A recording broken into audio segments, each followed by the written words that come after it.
Shanti.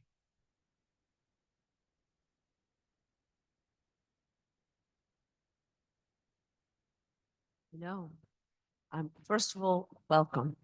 I'm very grateful that you're all here and made that extra effort to come, and welcome Zoomers as well. But I have to tell you, if you're here, it's going to be a great experience for you. You're going to enjoy it too, Zoomers, but being here, it's different, especially with the speaker that we're going to have tonight. The reason I look out at you is not only are you going to hear the speaker, but she is from the Netherlands. And if you know anything about Dutch art, they're all masters of art, like Rembrandt. And you are going to have to strain to see the beautiful artwork. Well, I'll put it to you this way. Sister Rona draws better than me. So, I would say if you want, you may want to come up and see some of the artwork that she's going to do as well. So let's talk about tonight. As you know, it's Thursday evening. It's our insightful Thursday evenings, and it's April again, still April, spring cleaning of the soul. And I have to tell you, I'm doing some cleaning in my home. So I feel good. I'm getting things done. But I'm here because of the subject matter, which is a clear head and a clean heart. So yes, my house is slowly getting clean, but how am I doing? How's the kepi doing? How's the head doing? How's the heart doing? And when we think about it, one of the subjects we're going to talk about is, are we in control of our thoughts, our feeling, our behavior? I know a lot of people I've met, maybe you've met them too, they react. Someone says something, they react. And when you ask them, that's just how I am. I'm hardwired that way. Is that true? Do you really believe that? Are we hardwired that way? I don't think so.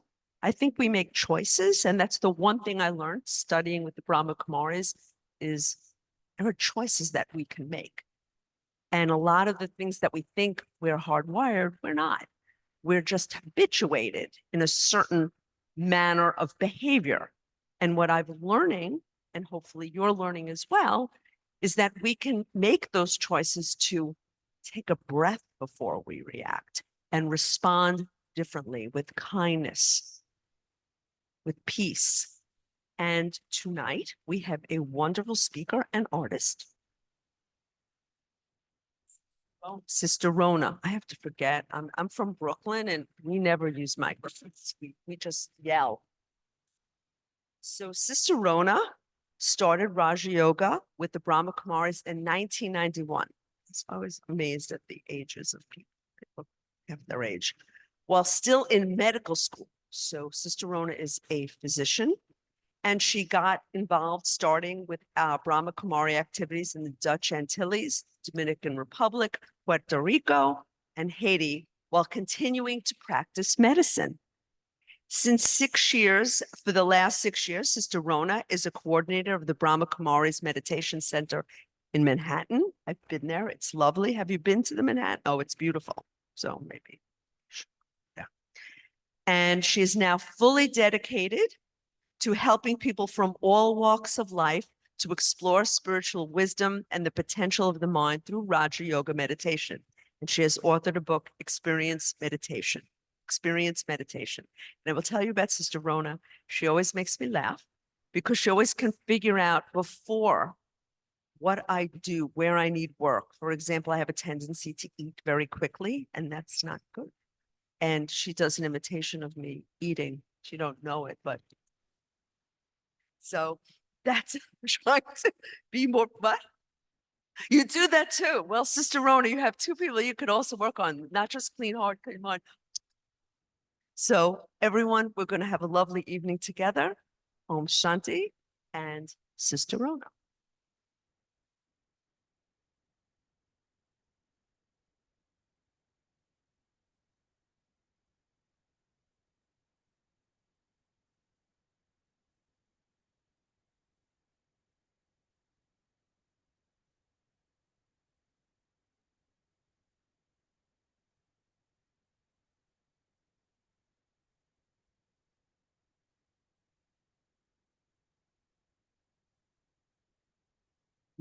Good evening, everyone. Shanti. Now Michelle has raised the expectations so high. And there's one thing that I cannot do, and that is draw. I can at the most sketch. But it's a beautiful topic this evening. A clear head and a clean heart. And to do spring cleaning of the soul. But maybe we need cleaning all the time. But what is this clear head? And to dive into that, maybe we should also understand what pollutes our head and what pollutes our heart. What makes it dirty? What is it that needs to be cleaned? And why does it need to be cleaned? And when we think of our head, the head, I washed my hair this morning. So what is it that is not clean about it? And the heart, what is it that is not clean about the heart? These are words that are symbolically used. And the head means one way to approach this word head is our thinking and our ability to think. And so how do we clean out our thinking? How do we clean out our thoughts? And then there is also this function that guides the thoughts, the mind, the intellect.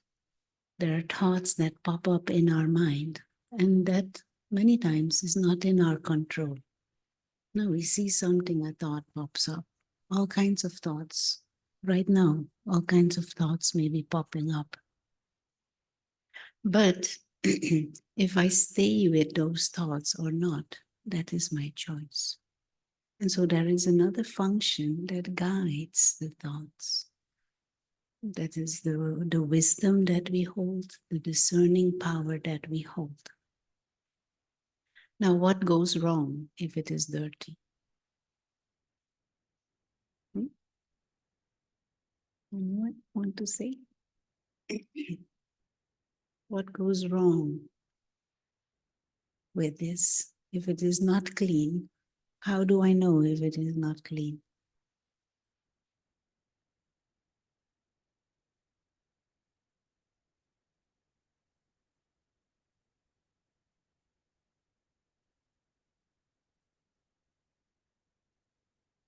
I guess the Zoomers cannot speak. They don't have that privilege. Only the ones who are here have that privilege. For me, it's usually the way it makes me feel inside my own being. That the emotions become afflicted, and it just makes me feel, takes away from an inner tranquility that I have resourced enough times to know the difference. But it's like an automatic pilot thing. If we're not trying to really be conscious, it's a big effort. But it's negative emotions and afflicted emotions makes you feel terrible. Negative emotion, conflicted emotions. Is that the head or the heart? One leads to the other. Anyone else? It also spreads beyond yourself. It spreads beyond yourself. That you affect your vibrations with negative vibrations, if you will spread beyond yourself, and it can change the whole dynamic of the circumstances that you're in for everyone who's present. You can feel it, you walk into a room and everything can change based on even one person's reaction. So to simplify things, not one way to approach your own journey into wisdom, your own journey into spirituality, your own journey into meditation, is to simplify things. We live in a world that is so complicated and that likes to complicate things more. One way to clean your inner world is to come back to simplicity and to simplify things. And so, one easy, simplified way to understand the head is your ability to think and the ability to guide your thoughts, the wisdom with which you guide your thoughts. And the heart is your feelings and your emotions. And of course, they are not disconnected from one another. And so when thinking is confused, when thinking is distorted, when thinking leads to negative emotions, conflicted feelings and emotions, that means there is dirt inside. It needs to be cleaned out. But another sign of in need of a cleaning is when there are many, many, many thoughts and many, many different thoughts. And sometimes people complain that they are not able to access their feelings, that they want to experience things and they can't because there's so many thoughts all the time. And often those thoughts are repetitive thoughts. Have you noticed that? Does that happen in Long Island? Same thought again and again and again and again and again and again. Cyclical thoughts. And what do cyclical thoughts do with us? It depletes your energy, it gives you a headache. You become exhausted. And so cleaning of our head, get a clear head. First of all, we need to diminish the amount of thoughts. First of all, we need to learn again what kinds of thoughts to hold in our mind and what kinds of thoughts not.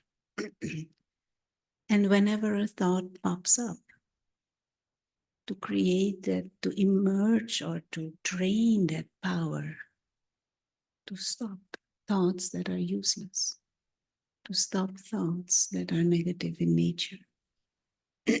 Now, for example, thought may come, I hate the dog of my neighbors. First of all, it's absolutely useless to think about that right now here. And second of all, it doesn't create many nice feelings within. And maybe even the face of the dog may come on the screen of my mind and harasses me even more. But the thought will come. But the second thought is my choice. If I want to continue thinking about the dog of the neighbor, that's my choice. But do I have a reservoir of other thoughts that I can have or not? Michelle was saying we are people of habit. We have many acquired habits that may not be very helpful to us. It may not be very useful for us. And one of the habits is that we have just let our mind run wild for a very long time. And then now we want to learn to meditate and we want to sit in meditation and kind of waiting for something to happen. What will happen? The mind will continue to run wild because that is what it has always been doing. So with kindness, with love, we have to teach our mind again what to think, how to think, what not to think. And for that, we need wisdom, the intellect, the power to discern.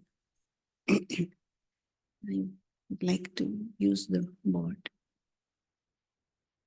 And although Michelle says we can draw very well,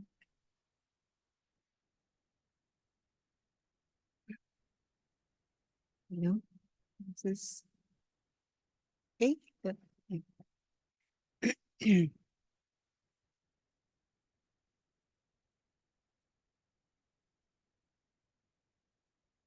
one of the things that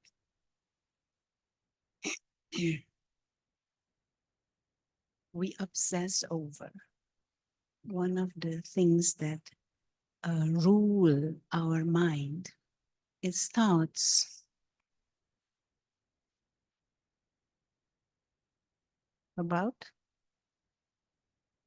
thoughts about. What is the subject of your thought most of the time? One word. The to-do list. The to-do list, very good. But many times it starts with my to-do list. I have to do. And then we have like 50 things that we want to do in this evening, preferably. So many of our thoughts are consciously or subconsciously around what I consider to be me. Say this is Susie. So Susie's thoughts in her mind, all these thoughts that are created are around Susie, what Susie has to do, what Susie should not do, where Susie is going on vacation, what she wants to do, the computer, Susie's clothes, Susie's food, Susie's friends, Susie's children, Susie's family, Susie's work, Susie's money, Susie's credit card, Susie's iPhone, Susie's Facebook account. This is what is going on in our head. Observe this. Why do we obsess so much about this? Why don't we have any control over that? And is this very useful to be thinking like that all the time? But we are people of habit. This is what we do. And so in spiritual knowledge, one of the first things you have heard, and you have heard it probably many times already, is the deeper understanding of the true self. Because we think this is me in ordinary consciousness. This is me, I am Susie. We use the word I and the word me, mine for this. And the spiritual knowledge says, actually, that's not you. You are the real you, is a being of consciousness. And that being of consciousness operates this body as if sits behind the eyes, using this body, using this mouth to make noise and maybe also speak some sense. But the mouth, these ideas do not belong to this mouth. They belong to the being of consciousness. And so the first cleanup that we need to do in our thinking and our understanding is to become clear of who is the real self. This is, what would you call this? The vehicle, a part that the being of consciousness acts out for a temporary period of time. Susie was born in a certain place, and at some stage, Susie will cease to exist. But consciousness, the soul, existed before this body took shape and will continue after this body finishes. So the first cleanup in our thinking and our understanding in our head, first clarity that needs to come, is who is this I and who is this me and what is truly mine? And to shift our awareness from Susie to timeless or innocent living light, a being that is imperishable, And this being, the soul, the real self, has a mind, one of the functions of consciousness is thinking. So if this is the mind, this is not the mind, a picture of the mind, an image of the mind. So what goes on in our mind? How would you draw it if you could draw mind? What would it look like?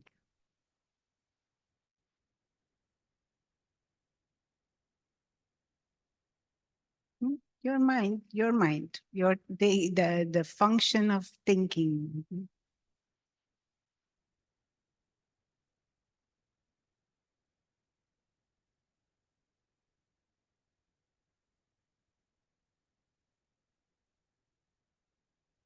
Mm.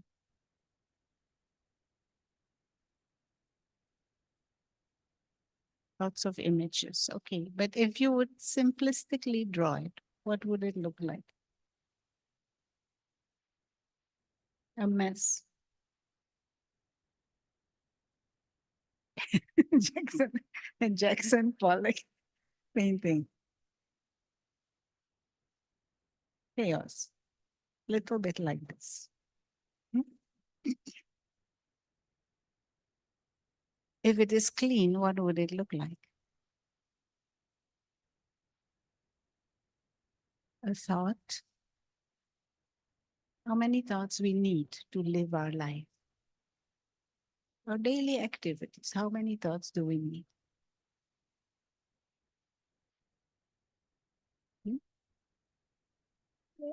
Every day, how many new things you do every day? Very few new things. You get up in the morning, you take a shower, you get dressed, you decide what you will eat, take your breakfast, you make your breakfast, you go to work. Work is kind of similar thing most of the time.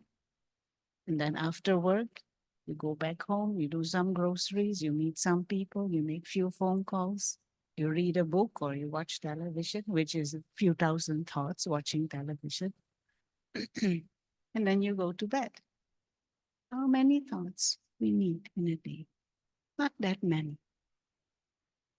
To really efficiently do what we have to do every day. It doesn't need to look like this. So why does it look like this? Because there is another function that is called the intellect. And the intellect is what? I don't know, is it 2L or 1? Double, okay. The intellect is our wisdom, our discerning power. And the intellect needs to guide this mind. The intellect can say, no, we're just going to have one thought, and we hold that thought in the mind until really is needed another thought and another thought. But for this, the intellect needs to be strong.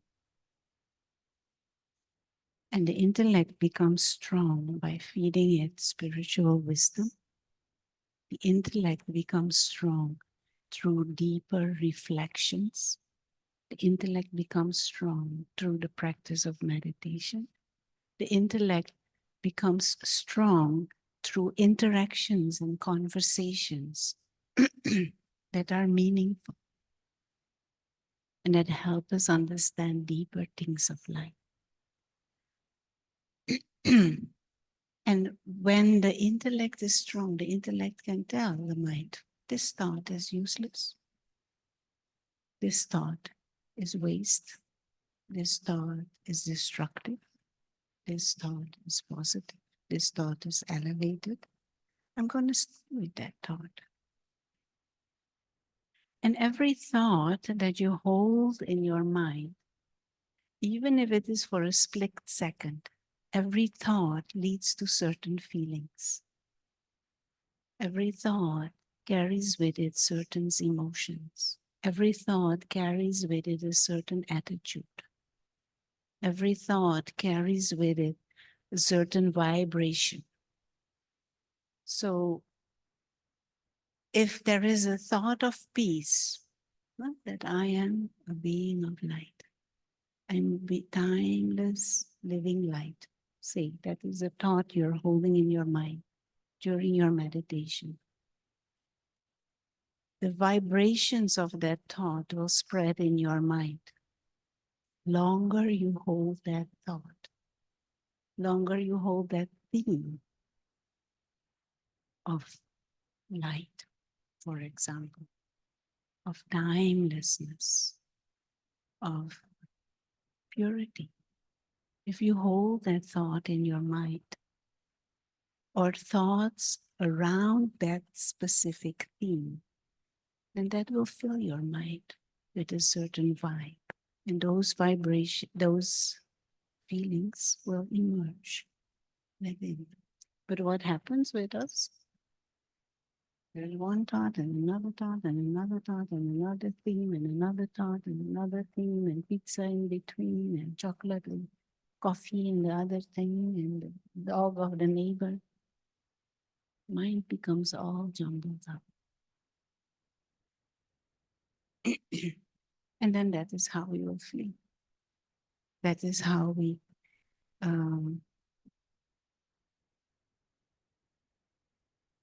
will respond also to others. That is also how we will behave. Because these are like the seeds of our words, our actions, our interactions, our habits also. Because what also happens is that if there is a certain thought, and for whatever reason, the intellect lets that thought be put into action. Not say there is, what this is, I want pizza. Thought is, I want pizza. The intellect lets that thought be. And then what happens? I want pizza. I go get one, or I go make one, or I order one online and have it delivered. Pizza is eaten, and then what happens?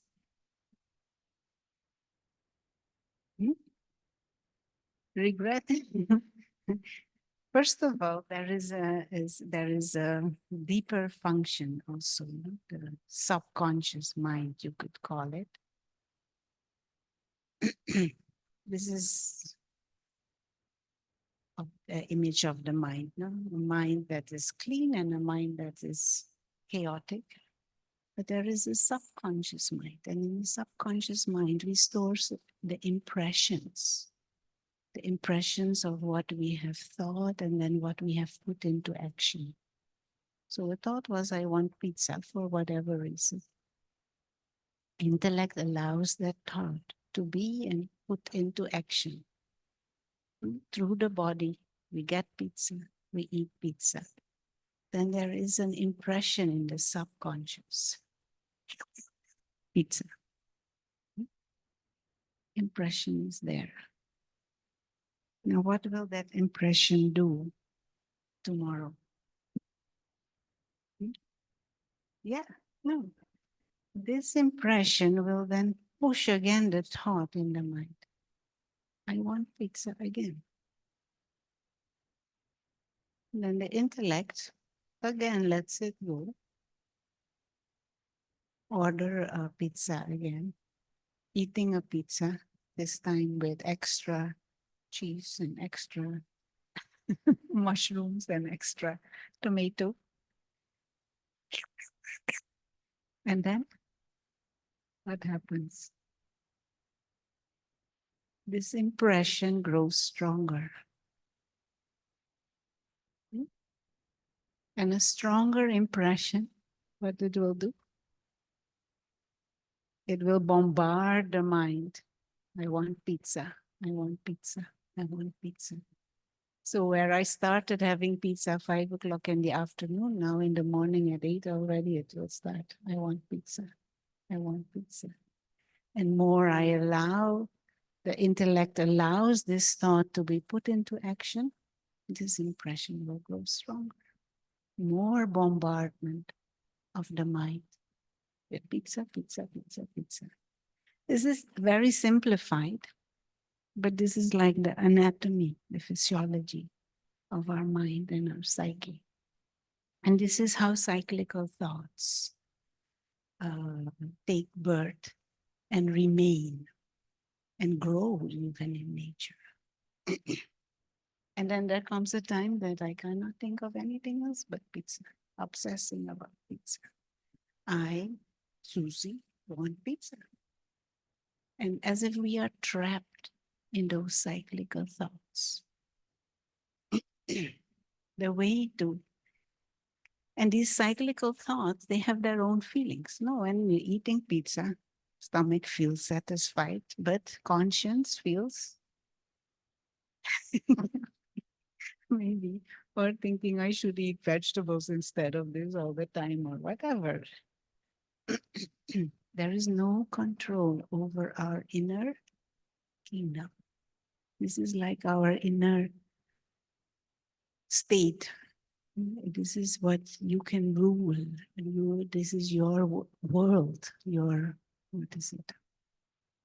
Your kingdom, your mind, your intellect, your subconscious, the impressions, the memories that you store in there, the habits, the tendencies that you allow over time have cultivated and acquired. They are there. And at some stage, all these impressions, they just take over and they rule us. They rule the mind, they rule our behavior, they rule our reactions, they rule expressed personality. And we appear to not have control. The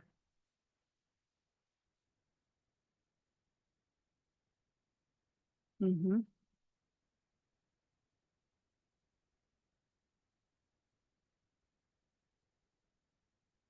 uh, yeah,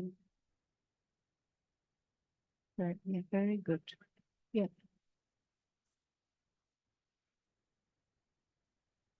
What the way it grows, the same way it can diminish also. But if we suppress it, we just don't eat pizza anymore. That is like almost like forceful. And you feel like a suppression kind of thing. It can still work. You know, people go cold turkey. It is, and it works, but it is not very elegant necessarily. And it is not a guarantee that it cannot grow again. So in this model, and this is the Raj Yoga model, the spiritual model, is you empower the intellect and you grow in the understanding of why certain things are useful and why certain things are not useful. And if the soul is fully aware of the self, there is appreciation for the body also. This body is like a precious vehicle. We use it to do so many things, and through this body, we can experience the physical world. Let me be respectful towards the body. And anything in this world, it has its manual. Isn't it? These markers have their manual. Mic has its manual. Chair has a manual. This body also has a manual. And if you follow the manual, what happens? You can enjoy it much better, much longer, and more thoroughly. If you don't, you don't use the manual, there is danger that it breaks quickly. Now, for example, car. If you have a car, it has its manual. You put in gasoline. That is what is according to the manual, right for the car. Now, if you put in ketchup, what will happen? It will break.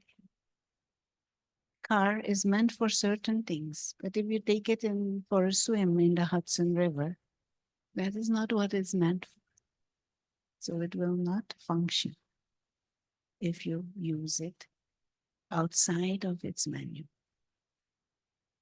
If you use it for some limited desire without knowing how to use it will last, it won't last as long. Same with this body.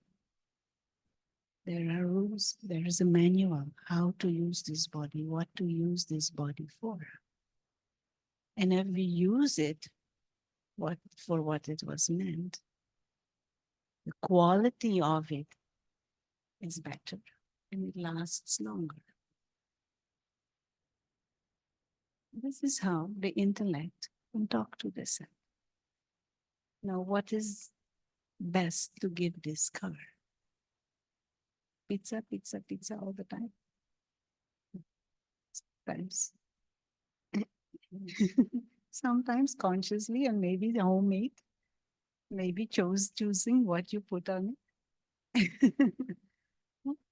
So, one moment. So if I'm just giving an example of how the intellect can reason and using wisdom to shift our understanding.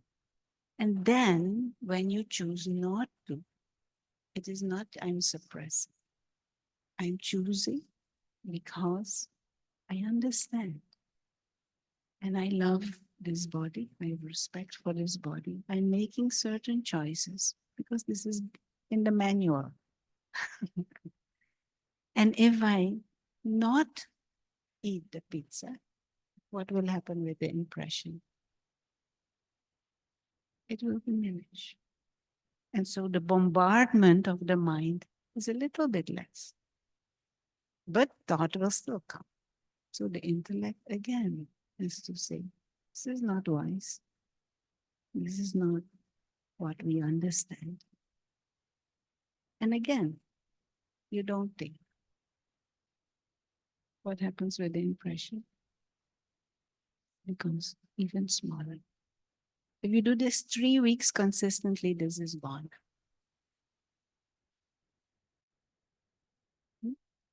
Cleaning up.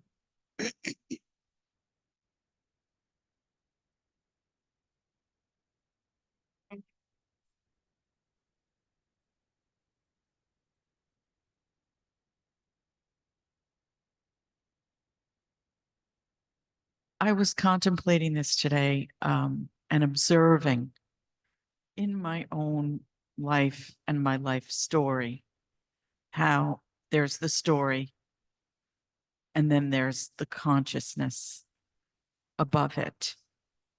And with our practice, our meditation practice, we expand and raise our consciousness. We start to separate from the story. And then it doesn't own us anymore.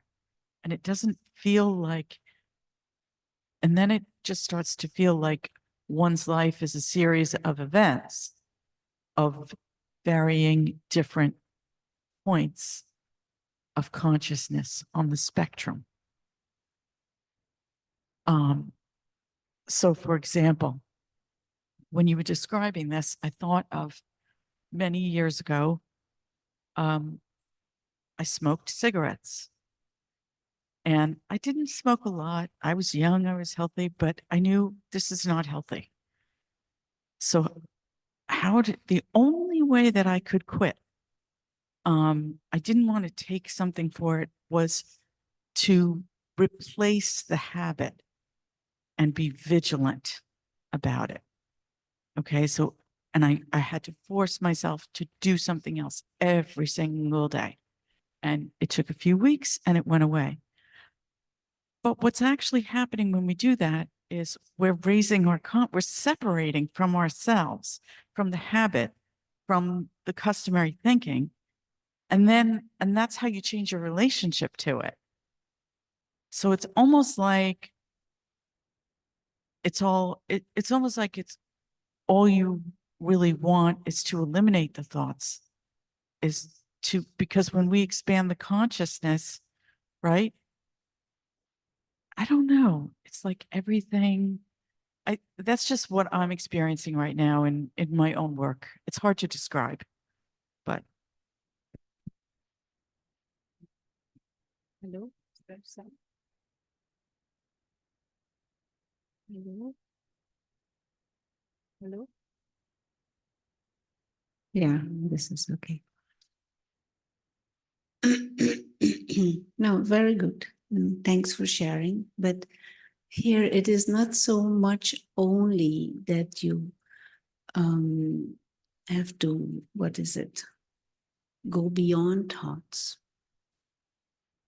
When we talk about cleaning the head and getting a clear head, it is what you replace it with is another way of thinking.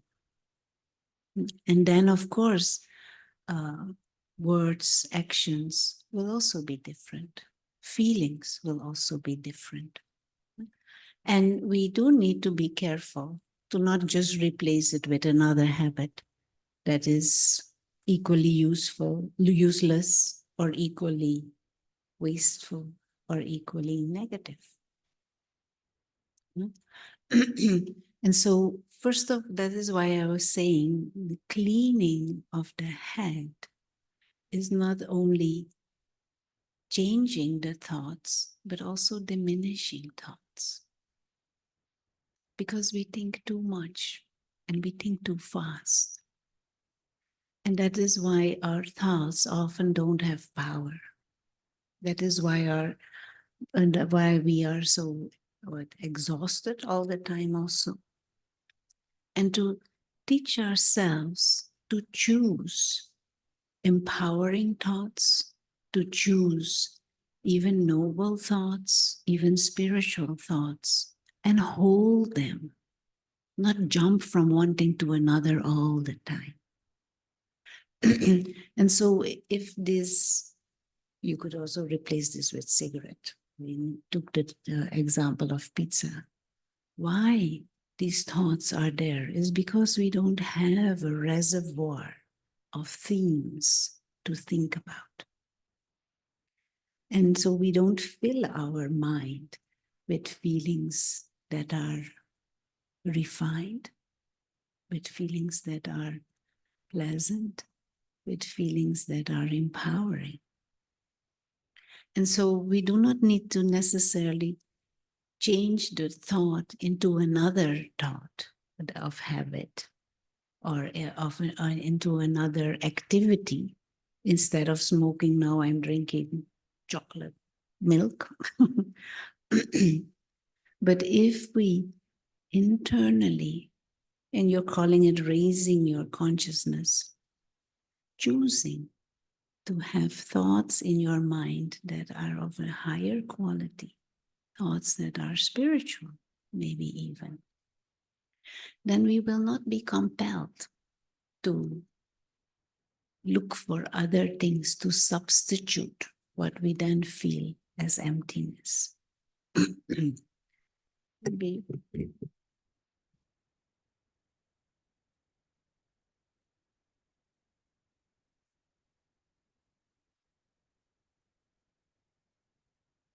if we look at life, we look at our lives, already mentioned just now,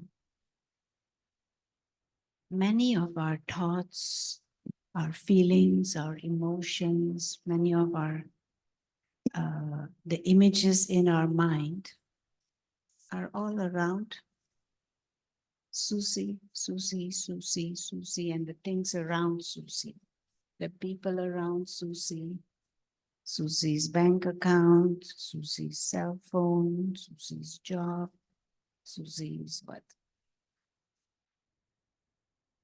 Position, possession, the people around. This is what our thoughts all the time are about. If you observe within yourself, when we raise consciousness when we choose to have different quality of thoughts, and this is what meditation is about also, is you begin to understand yourself as a spiritual being, a being of light that transcends this and that transcends all of this. You begin to understand yourself as an invisible experience. You begin to understand yourself as a traveler through time and space. You begin to understand yourself as an observer. The soul is the observer of Susi. The soul is an observer of life. You begin to understand yourself as a player. And life is a game. And this body is your instrument to play the game. These are very different types of thoughts, even though we may be doing the same activities. But I'm beginning to see myself very different. The silent, invisible observer is watching Rona, using this mic, talking to all of you, is observing as if from beyond. The real self is a timeless being, immortal being. And so all these thoughts of the body and dying and whatever will be very different. You will view it, perceive it very differently. So you're going through the same scenes of the drama of life, but your internal thoughts and your perspective on things will be very different. And so raising consciousness, cleaning out our mind, getting a clear head and a clean heart means to broaden your perspective on self and on life. And even further, the spiritual knowledge tells us there is a non-physical dimension, the dimension of silence and stillness and light, the dimension of pure consciousness, the home of the souls. And we have come from there, from that non-physical dimension where we were just pure beings of peace and love and light and bliss. From there we have come here. We journey here. And there comes a time when this journey is finished.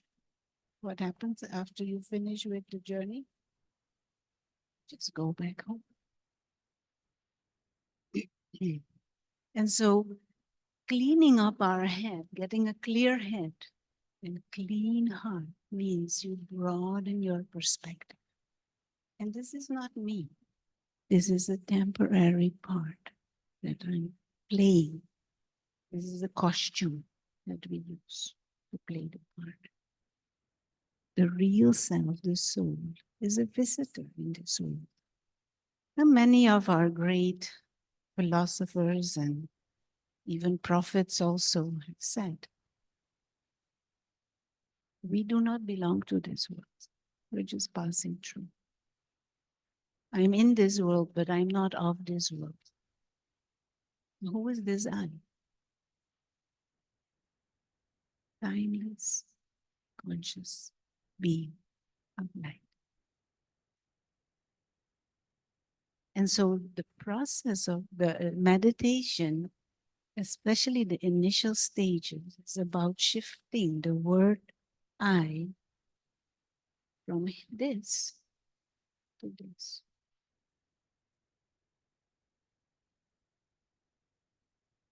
This is not me. I'm not a male or a female. That is a characteristic of the body. The real self is beyond gender. This is the car, just like there's a truck or a SUV. So there's male and female body. This is a big shift in consciousness. But this is the real cleaning up in our thinking. And so when we begin to see ourselves in life from this broader perspective, thoughts will be different. We may interact, but I will not just have all kinds of thoughts. Oh, what the hair look like, the glasses, and the, what is it? The clothes. The thought will be, oh, that is also a soul, my brother. So the same interaction will take place, but my inner dynamics will be very different. Feelings of brotherhood will be there. You are light, I am light. Children of that same Supreme Soul, we have come from that home. We are all here playing the part. And what's a beautiful variety part. Different color bodies, different cultures, different, such a variety. Nice experience. Then our experience of life also will become a clean one. We come in this world to play. We come in this world to give. We are not here to take. Clean heart, clean head, clean heart. But there is a but here. Is that but?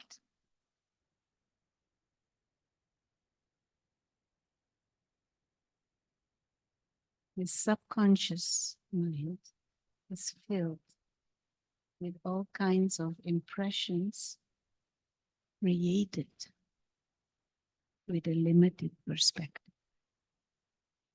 And so there are all kinds of habits and thinking patterns and belief systems deeply ingrained where they are not innate. They are acquired, but they are filling our subconscious. And they are bombarding our mind with all kinds of funny thoughts and feelings. And an easy way to understand that, maybe I should first say, there are innate impressions, innate tendencies of the being, which are of peace, which are of love, which are of bliss, which are of freedom, which are of justice, which are of harmony.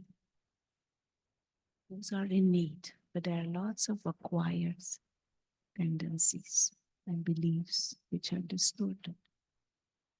This is what is innate is like the angel that is you. What is acquired is the opposite of the angel. What is the opposite of angel?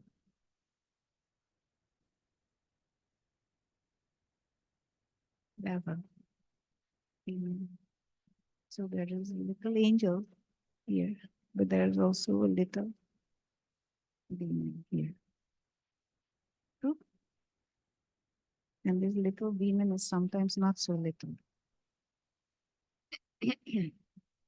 And this acquired scars, acquired tendency, acquired belief systems that have grown into our way of thinking and believing over a long period of time. Because we had a very limited perspective of life and ourselves. Just that. They are sitting there and they don't want to go. They want their pizza and cigarettes and chocolate. They don't want to go. So it requires attention, and it requires almost like an awakening that this is truly not me. And that all these tendencies, they are not in our favor, not in anyone's favor.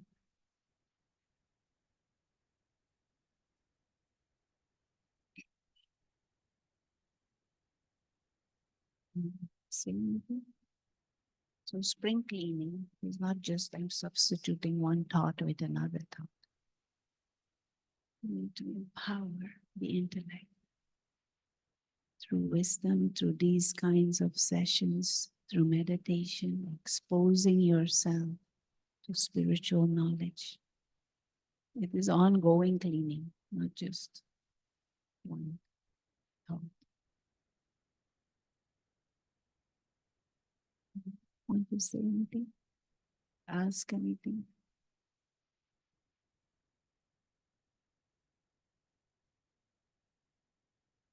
Brother Eric and the Zoomers, are there any questions from the Zoomers? What? Anyone here? Jen?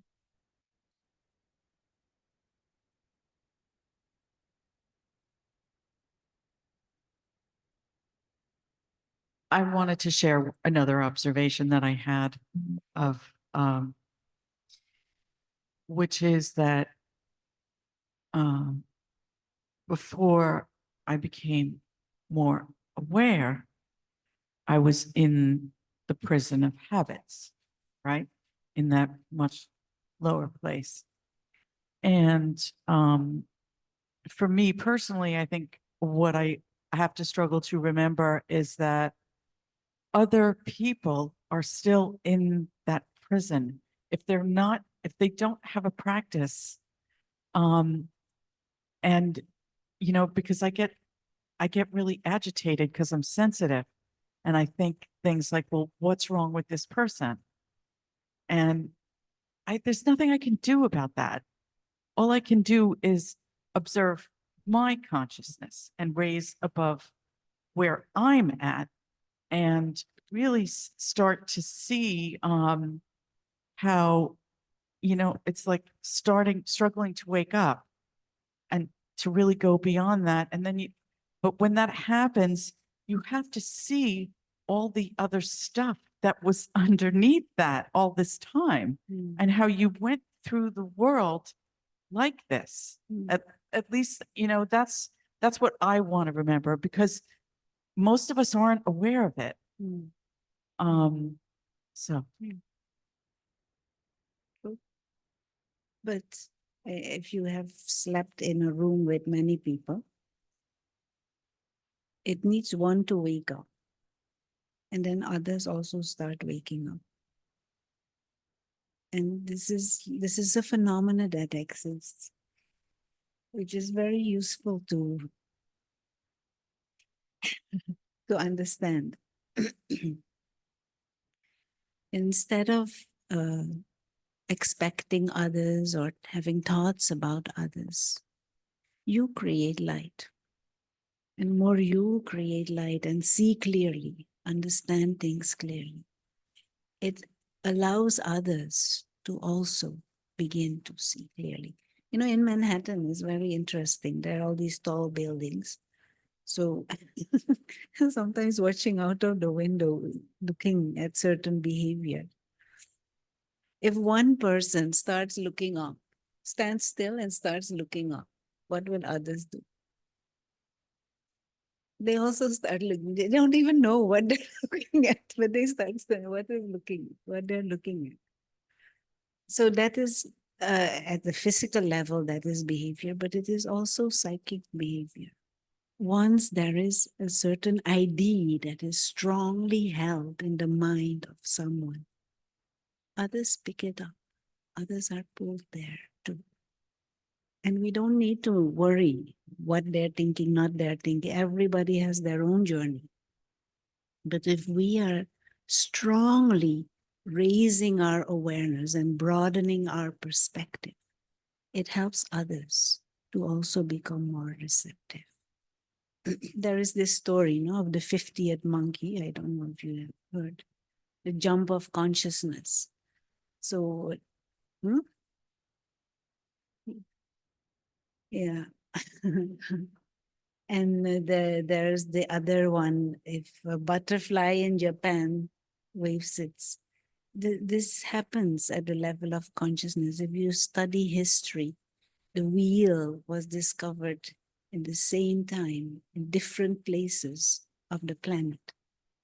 Because that idea was so pure and powerful. Different people, different places have it around the same time. You know, great thinkers or writers or artists also, you see, they come up with an idea, and then somewhere on the other side of the world, some other one has a similar. We are connected at the level of consciousness and we are not aware. This is positively, but also negatively. So when there is powerful, degraded ideas, it pulls everybody down. If it is powerful, uplifting ideas, it pulls everyone up. So all I really need to be concerned about is with myself. And instead of being influenced or expecting others, let me do. And that will be my contribution for everyone else. The more I begin to truly see and experience myself as an invisible living light, a being of consciousness, timeless, a guest in this body, a guest on this planet. This subtle psychic energy, you could say, consciousness, it touches others and it makes them more receptive also. And this is the power of a powerful mind. This is the power of meditation. But we need to empower our intellect to clean out this mind of all this clutter, of these useless thoughts, because that pulls me down and it pulls everyone else down too. But it is 8 o'clock. We have to. Oh, we do a very brief meditation. Sister. Yeah, okay. So simple understanding of meditation is to create one theme or to choose a theme or a topic that is spiritual in nature and hold that in your mind. And only allow thoughts and images in your mind around the theme that you have chosen. And other thoughts come, you just say, not now, later maybe, but not now.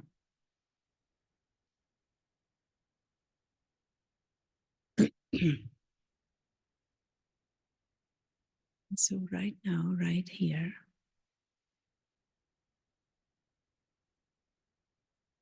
create this awareness that there is this physical dimension. We can see and touch and hear and smell. But there is also an invisible reality.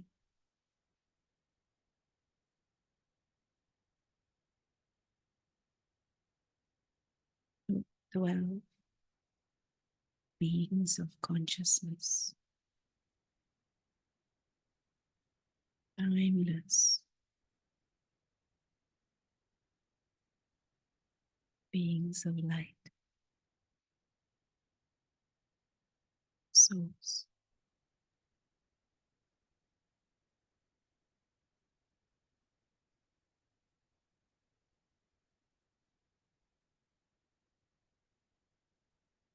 And the image that we use to indicate this living light is a tiny star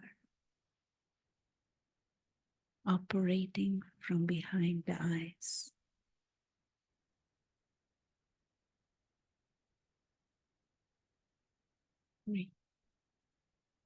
Pure, innocent, one who is a guest in this body, a visitor on this planet.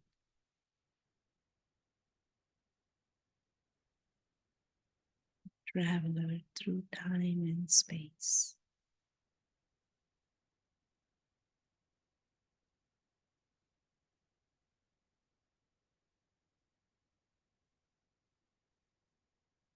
And try to shift this understanding And this feeling of I am this body, mere mortal. To the real self, this living light.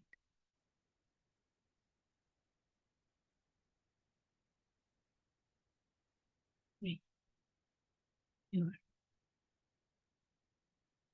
innately godlike.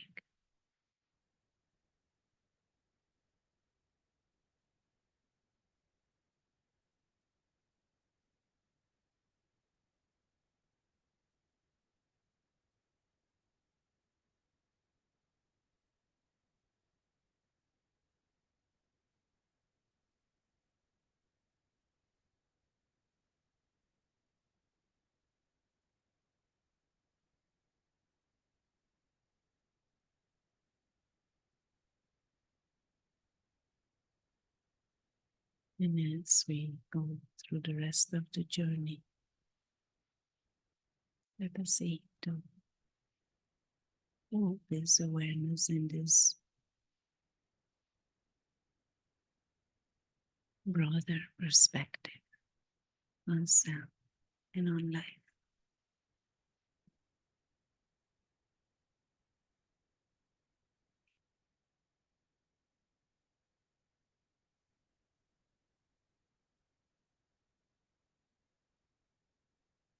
Rona, that was, shake your head, right? Very nice. So I was thinking the whole of late, especially during this month of April, noblesse oblige, that with nobility comes obligation.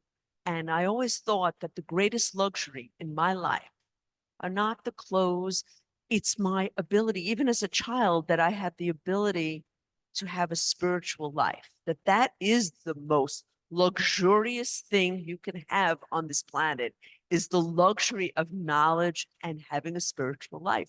But with that nobility, that path nobility is an obligation for us to continue it and to ascend and to have others allow them to ascend with you. That's truly what a nobleman would do. And I think you gave me, I could speak for myself, some tools. So I thank you so much for a lovely evening and thank all of you for sharing and being here. And Zoomers, thank you. And next time I'll see you here next week, same bat channel. And we just want a couple of announcements on Sunday, April 21st, as we do the third Sunday of each month, 6:30 to 7 p.m. is Meditation for World Peace. And we will be back again next week, as we always are, as we finish out our month. It's an interesting clearing the clutter of unmet expectations. And we haven't talked about expectations in a little while. So I think it's timely. I think we need to, you're shaking your head, right? Expectations. So we'll see you hopefully next week. Thank you again. Thank you, sister, and Zoomers and everyone. We'll see you again. And please stay with the blessings and the Toli. Om Shanti.